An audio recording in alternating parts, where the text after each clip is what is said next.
Bien, bonjour à tous. On est ici sur le reformage catalytique. On va parler de l'enlignement du produit en général, donc le sens d'écoulement, qui n'est pas nécessairement simple à suivre.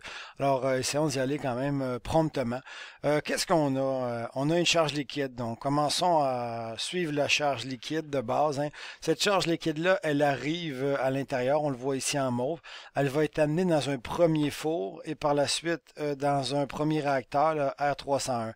Et on va ainsi aller de un à l'autre, donc four 302, réacteur 302, etc., etc.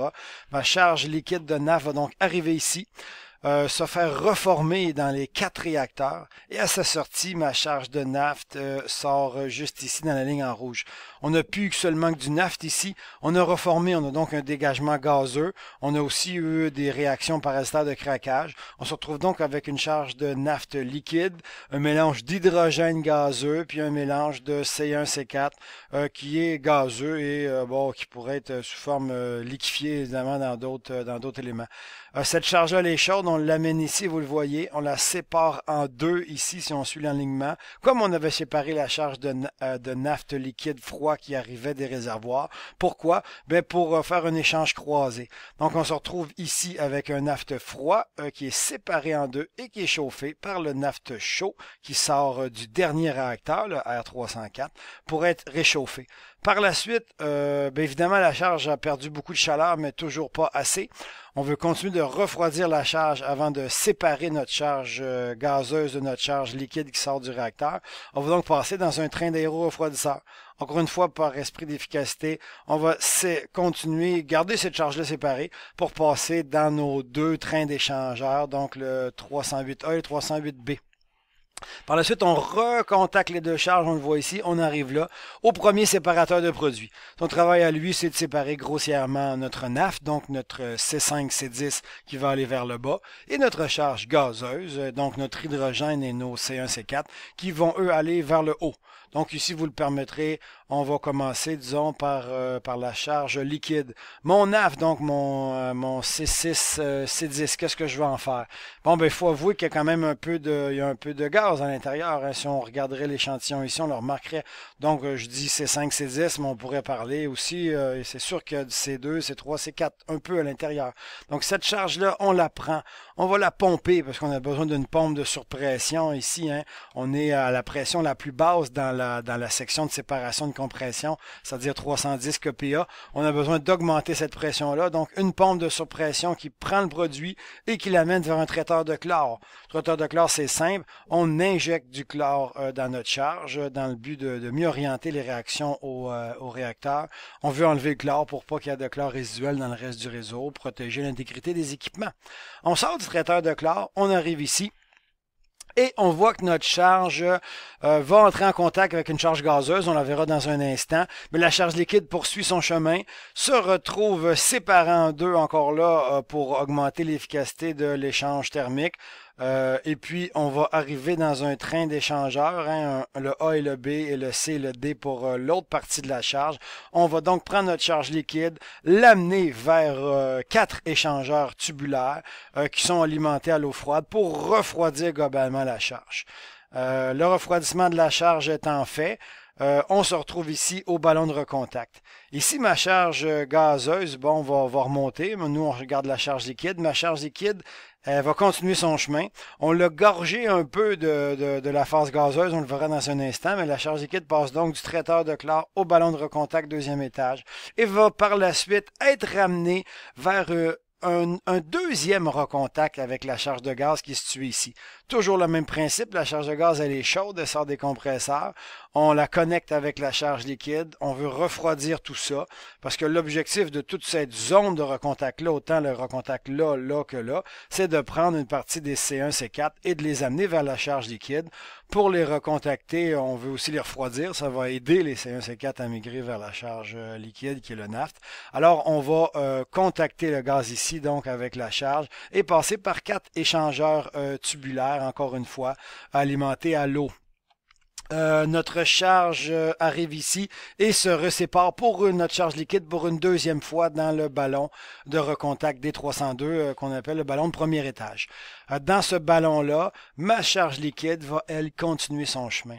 C'est quoi ce chemin-là? Ben, on aurait pu penser qu'on va envoyer toute la charge vers le débutaniseur, mais non, vous voyez qu'il y a ici une séparation de la charge. Donc, on a environ ici 4500 tonnes par jour de produits. Je vous l'arrondis, évidemment. Des 4500 tonnes par jour, il y en a environ le tiers de cette charge-là qui va être pris de ce ballon-là et amené vers le ballon de récupération. Le ballon de récupération, c'est quoi son boulot? Bien, son boulot, c'est de recontacter une troisième fois la charge liquide avec le gaz. Donc, un premier contact juste ici, un deuxième contact juste là et un troisième contact là. Cependant, ce produit-là, qu'est-ce qu'on va faire avec? On va l'amener, on va le contacter ici dans mon échangeur. Et puis par la suite, on va le contacter là, on le voit très bien, zone de contact avec le gaz. On va l'amener ici, gérer encore là la séparation des gaz et des liquides, et puis prendre le liquide et le ramener vers le débutaniseur. Donc on ne va pas prendre toute la charge, on aurait pu prendre le 4500 puis l'amener là, mais vous comprendrez que ça aurait été moins nécessaire. En plus, on aurait refroidi l'entièreté du 4500 tonnes par jour à moins 16 degrés, ce qui aurait coûté une fortune. Alors, pour des besoins d'efficacité, énergétique surtout, bien, un tiers de la charge va venir recontacter avec le gaz et revenir ici, rejoindre l'autre 2 tiers de la charge qui lui avait poursuivi son chemin. À partir de cette section-là, on se retrouve avec l'entièreté de la charge qui a été pompée, qui est amenée ici, dans laquelle, bien, quelques C1, C4 se sont gorgés dans les zones de recontact. On arrive là, ma charge liquide arrive dans le débutaniseur. Une partie de cette charge-là va être gazeuse, donc montée vers le haut, on le verra dans un instant, mais continuons de suivre le NAF. Donc le NAF liquide va tomber dans le fond du débutaniseur.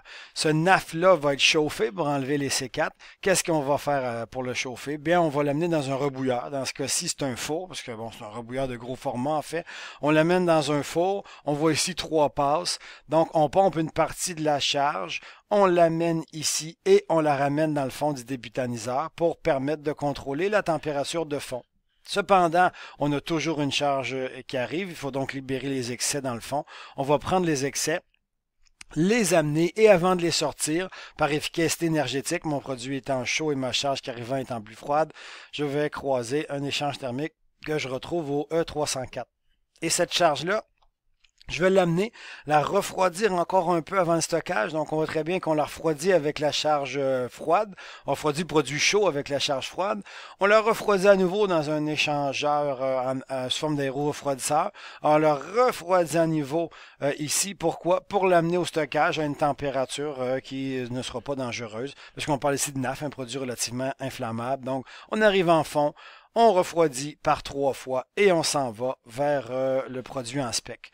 Voici comment se promène la charge liquide. Parlons de la charge gazeuse maintenant, si vous le permettez un instant. La charge gazeuse, je reviens ici, c'est la première séparation. Donc, j'ai pas de gaz au départ, on est d'accord. C'est en passant dans les réacteurs, puis en faisant les réactions de reformage, les réactions par estère de craquage, que du gaz s'est créé. Donc, à partir d'ici, j'ai du gaz. Et la première fois qu'il se sépare du produit liquide, c'est dans le séparateur de produits. Ici, 2 chemins possibles. Le premier, une recirculation pour amener un balayage constant d'hydrogène au sein des réacteurs. Donc, la première charge, on la voit passer ici. De l'hydrogène avec un peu de C1-C4, c'est sûr, qui vont arriver ici, être compressé au compresseur centrifuge et retourner se contacter avec la charge liquide qui arrive. Donc, on a ici une boucle sans fin de 1500 tonnes par jour d'hydrogène et un mélange de C1-C4 aussi, mais principalement d'hydrogène, 86% d'hydrogène tel que lui ici, qui va recirculer et permettre un balayage d'hydrogène constant au réacteur. Le reste de la charge, parce que bon, il y a toujours de l'excès, on produit toujours des gaz au sein du réacteur quand la charge liquide arrive. Ce gaz-là va être traité au chlore gazeux, comme on a traité la charge liquide, et elle va être amenée dans un ballon. Dans ce ballon-là, on va s'assurer qu'il n'y ait pas de liquide qui est amené, puis on va la compresser. On va passer de 310 kPa à 830. Pour ce faire, on arrive au premier étage de 4 compresseurs en parallèle, 4 compresseurs alternatifs cette fois-ci. On va donc amener la charge, augmenter sa pression de 320 à l'aspiration à 830 à la sortie. Et évidemment, en faisant ça, on a augmenté la température et on vient connecter pour la première fois avec la charge liquide.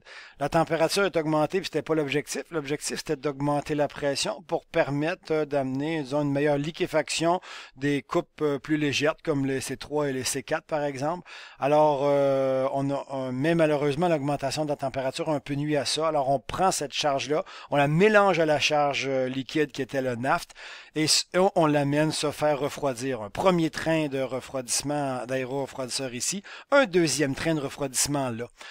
Tout ça a pour but évidemment de faire migrer les C1, C4 vers la charge de naphte. On se retrouve donc avec une charge gazeuse, un débit moins important, puis un peu moins de C1, C4 puisqu'une partie de la charge ayant été puisqu'on a augmenté la pression et refroidi, est passé vers la charge liquide. Donc, une charge gazeuse moins grande se dirige vers le deuxième étage du compresseur. Et là, on va passer de 830 à 2200. Donc, ballon de garde toujours, évidemment, pour ne pas amener une charge liquide au compresseur. On entre, on ressort à 2200.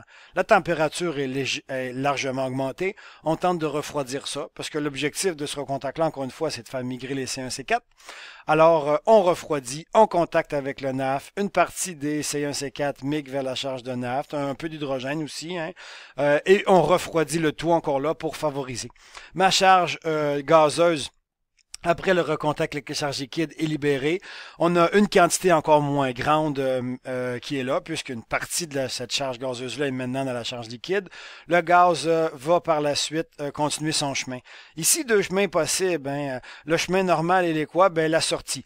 La charge gazeuse arrive là et refroidit et recontacté avec la charge liquide pour une autre tentative d'aller chercher une quantité de C1, C4. Et on va ressortir ici. On a ici une quantité de gaz moins grande puisque une partie des gaz est maintenant dans la charge de naphte. Ce gaz-là, évidemment, va faire un échange croisé pour refroidir la charge qui arrive ici et pour réchauffer celle-là, simple efficacité énergétique. Et par la suite, notre hydrogène ressort. Et ici, vers le stockage. Cependant, deux autres chemins possibles. Au premier ballon de recontact, quand on a besoin de stabiliser la pression dans cette zone-là, qu'est-ce qu'on fait? Ben, une partie de la charge ne va pas aller vers les compresseurs, mais bien, on le voit ici, vers l'entrée des compresseurs au premier étage. Tout ça pour stabiliser la pression du PC32. On a le même phénomène au PC62. Normalement, la charge qui sort au stockage, mais pour favoriser une meilleure stabilisation de la pression ici, le PC61, à la demande, va prendre une partie des gaz et au lieu d'aller au stockage, il va venir stabiliser la pression du PC61. On va donc puiser dans les gaz qui sont là pour cette section-là. Donc ça c'est pour le chemin des gaz. Cependant, bon, on l'a dit, hein, on a amené des gaz sous forme liquéfiée, des gaz dissous, ici, ici et ici. Ces gaz-là, une fois qu'ils sont amenés dans la charge au débutaniseur, ils sont libérés. Ils sont libérés et on peut penser que de l'hydrogène, des C1, des C2, des C3, des C4 et des C5 vont monter en tête. On va évidemment les amener ici, les amener au ballon. Une fois on les aura refroidis à travers le reflux, une fois qu'on les aura refroidis à travers le train d'aéro, une partie de cette charge-là va tomber liquide et être pompée, on le voit, vers le stockage. Le reste de la partie gazeuse, qu'est-ce qu'elle fait, elle? Parce que bon, on ne peut pas liquéfier l'ensemble de la charge. On va donc retrouver l'hydrogène, le C1, le C2 principalement sous forme gazeuse, qu'on n'a pas réussi à liquéfier. Et ce C1, C2, C3-là, on va les prendre et les recontacter. On aurait pu prendre l'hydrogène, C1, C2 et un peu de C3 et les amener à la torche, ce serait du gaspillage. Ce qu'on va faire ici, on va les recontacter vers le 302, c'est-à-dire dans cette section-là. Et ça va faire quoi? Ça va faire que le gaz va refaire le chemin que le reste du gaz continue de faire jusqu'au moment où il va sortir ici. Voici les sens d'écoulement. Merci, bonsoir.